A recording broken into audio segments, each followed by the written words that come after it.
તારીખ 22/4/2026 રોજ ડિંડોલી પોલીસ સ્ટેશનમાં એક BNS passport act, the immigration and foreigners એક્ટની વિવિધ કલમો હેઠળ ઘનશ્યામભાઈ વલ્લભભાઈ પાંભર અને એમના પત્ની અસ્મિતાબેન ઘનશ્યામભાઈ વલ્લભભાઈ પાંભર એમના વિરુદ્ધમાં ગુનો દાખલ થયેલો છે. આ ગુનાની વિગત એવી છે કે આ બંને આરોપીઓ વિરુદ્ધમાં 2021માં રાજકોટ તાલુકા પોલીસ સ્ટેશનમાં એક IPC અને GPID એક્ટની વિવિધ કલમો હેઠળ ગુનો દાખલ થયેલો હતો.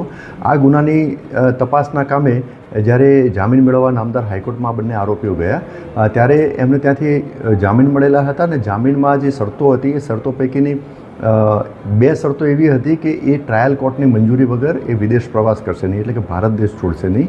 અને બીજી શરત એ હતી કે એ પાસપોર્ટ જે છે જે તે ટ્રાયલ કોર્ટમાં જમા કરાવશે. તો આ શરતોને આધીન રહી અને આ બંને આરોપીઓએ જે તે રાજકોટની જે તે ટ્રાયલ કોર્ટ હતી એમાં બંનેના પાસપોર્ટ જમા કરાવેલા હતા. ત્યારબાદ આ કેસનું ચાર્જશીટ પણ કરેલું હતું.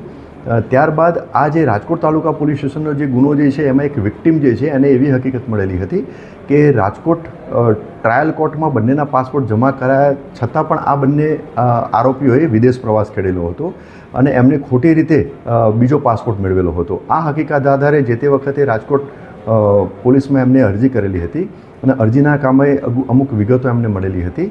તે આધારે ડિંડોલી પોલીસ સ્ટેશનમાં આવી અને આ ફરિયાદીએ ફરિયાદ જાહેર કરેલી હતી.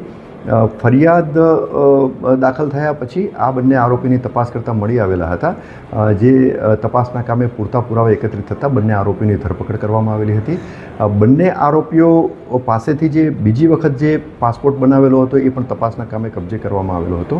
આ બંને આરોપીઓએ એવું કરેલું હતું કે ડિંડોલી પોલીસ સ્ટેશનમાં એમણે અરજી આપેલી હતી 2024ની સાલમાં, 24/7/2024ની સાલમાં, 24ની તારીખે, અને એમણે ખોટી એફિડેવિટ કરી અને એવી રજૂઆત કરેલી હતી કે ડિંડોલી પોલીસ સ્ટેશન વિસ્તારમાં અમારો પાસપોર્ટ ગુમ થયેલો છે.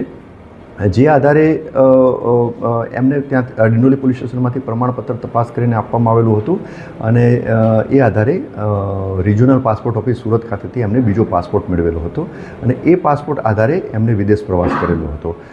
તપાસ દરમિયાન આ હકીકત પણ જણાઈ આવેલ છે.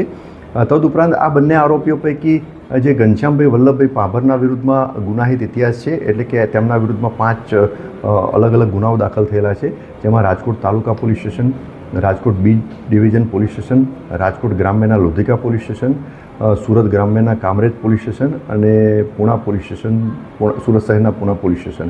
આ 5 પોલીસ સ્ટેશનમાં શરીર સંબંધી અને મિલકત સંબંધી અને લેન્ડ ગ્રેબિંગના વિવિધ ગુનાઓ દાખલ થયેલ છે. તે સિવાય એમના પત્નીના વિરુદ્ધમાં, એટલે કે અસ્મિતાબેનના વિરુદ્ધમાં મેં જેમ જણાવ્યું એમ કે રાજકોટ તાલુકા પોલીસ સ્ટેશનમાં એક IPC અને GPID એક્ટનો ગુનો દાખલ થયેલો છે. હાલમાં બંને આરોપીઓ પોલીસ કસ્ટડી રિમાન્ડ હેઠળ છે અને ગુનાની તપાસ ચાલુ છે.